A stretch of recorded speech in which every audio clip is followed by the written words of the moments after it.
লন্ডা পান্ডা মাস্তান ক্লাসের লাস্ট বেঞ্চের শেষ ছেলে তারা রাজনীতি করে, আলুওয়ালা পটলওয়ালা নেতৃত্ব দেয়, এটা আমাদের জন্য একটা লজ্জার কারণ। এখন এই নেতৃত্ব যদি ঠিকভাবে দিতে হয় আমাদের নেতৃত্বকে চিনতে হবে। একটা জিনিস আমার কাছে মনে হয়েছে যে আল্লাহ আমাদেরকে একটা জিনিস দিয়েছেন, সেটা কি? সবচেয়ে নিকৃষ্ট শাসক এই যুগের আমরা কিন্তু দেখিনি এরকম, বই পড়লেও পাওয়া যাচ্ছে না।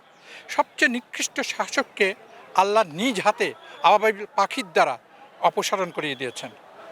আর সবচেয়ে উৎকৃষ্ট মানব, পৃথিবীর মধ্যে একজন সবচেয়ে উৎকৃষ্ট মানব, তাকে প্রধান উপদেষ্টা করে আমাদেরকে আল্লাহ একটা উত্তম উপহার দিয়েছেন, এই জাতিকে একটা উত্তম উপহার দিয়েছেন।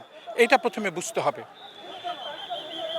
এত অরাজকতা, ষড়যন্ত্র, মির্জাফর, রয়ের এজেন্ট, এত কিছু থাকার পরও অবিচল এবং ভীষণ ধৈর্যের সাথে ইউনূস সাহেব কিন্তু কাজ করে যাচ্ছেন।